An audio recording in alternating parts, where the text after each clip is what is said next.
Hi there, welcome to PowerDrift. You see, over a century ago, the automobile was an invention for the wealthy. While commoners moved around in horses, having one of these meant that you had status and power. As time moved on and these machines became more accessible, a lot of these manufacturers had to close down. But there has been one manufacturer that, in my opinion, has withstood the test of time. One manufacturer whose very name represents quality, reliability and comfort. In fact, it is used as a metaphor for these things. And that name, ladies and gentlemen, is Rolls Royce. And today, with the launch of their latest offering, the Rolls Royce Dawn.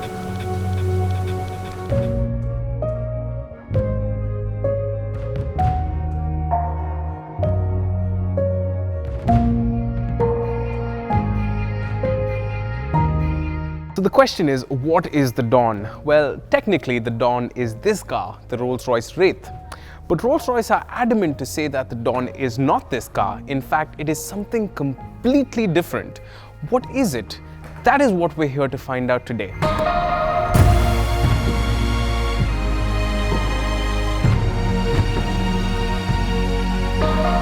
So like a beautiful piece of art, the closer you get to the Dawn, the more you notice. The iconic Pantheon grille is now recessed a little bit more inside. The beautiful lady, the spirit of ecstasy herself, is more angular to represent the new philosophy of the car. Dawn, even as the name indicates, stands for a fresh start, also into the future of Rolls-Royce.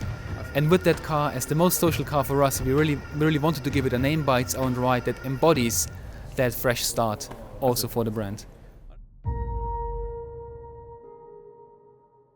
The massive hood line of the car is fully aluminium. The rest of the body itself is solid steel.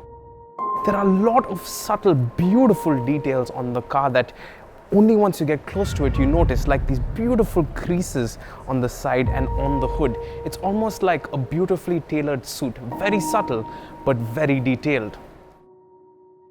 From the side, the car has an imposing presence which gives the car a feeling of movement even though it's standing still. The windscreen itself is raked at a steeper angle that is designed to represent more of a yacht kind of feel. In the back, this complex design continues. This wood panel is book match, which means that there is only one type of this particular book match wood in the entire world. It gives the feeling of open airiness. In fact, this can be polished and maintained over the life of the car.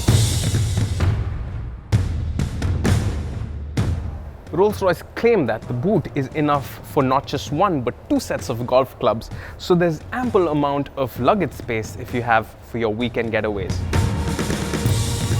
Now the doors are mounted to the B-pillar, which are technically called suicide doors, but that's a term that's just too crude to use on a beautiful car like this.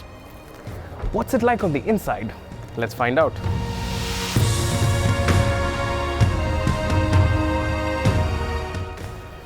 Now the interiors of the car, it's important to think of a Rolls-Royce more as a butler rather than just a car. The car takes care of everything for you while being very sedate. For example, instead of a tachometer, what the car comes with is a power reserve gauge that tells you how much of power from the 6.6 V12 twin-turbo engine is available to you on request. The car produces 563 bhp and 780 Newton meters of torque, which is adequate considering this weighs more than your house.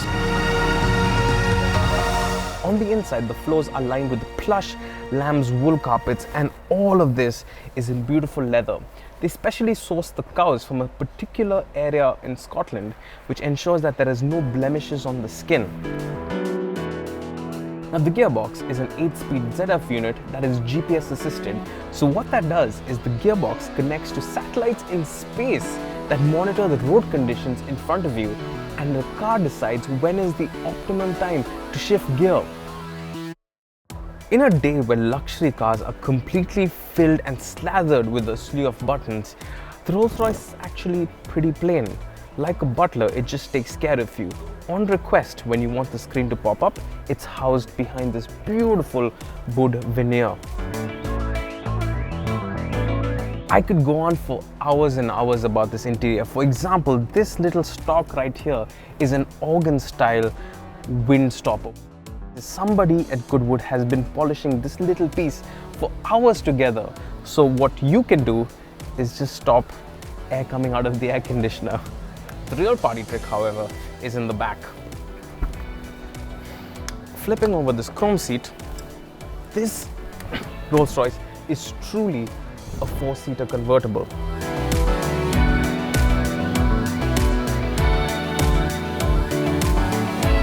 In my driving position, I have plenty of legroom and it's just a great place to be.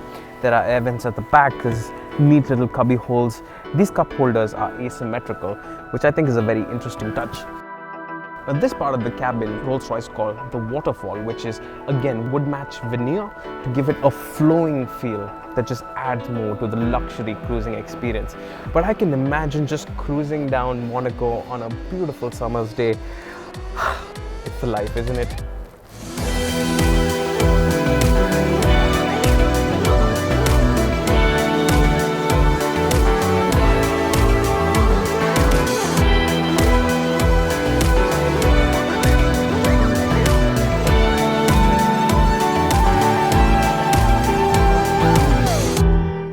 India was one of the biggest selling market in the 1920s and 30s, with a lot of Maharajas obviously buying our cars. So, we're really seeing a great response now to our new products as well. The Wraith and Dawn launched today, and we're looking forward to a very bright future in India. This is the quietest, most rigid convertible currently available in the market, and it's designed to attract a younger audience. There's nothing in the world that commands attention like a Rolls Royce, and in that sense, the Dawn is truly a Rolls Royce. Every time we looked at the car, we noticed another detail, another crease, another little piece that was just so beautiful to look at and so beautiful to touch. It truly is a work of art.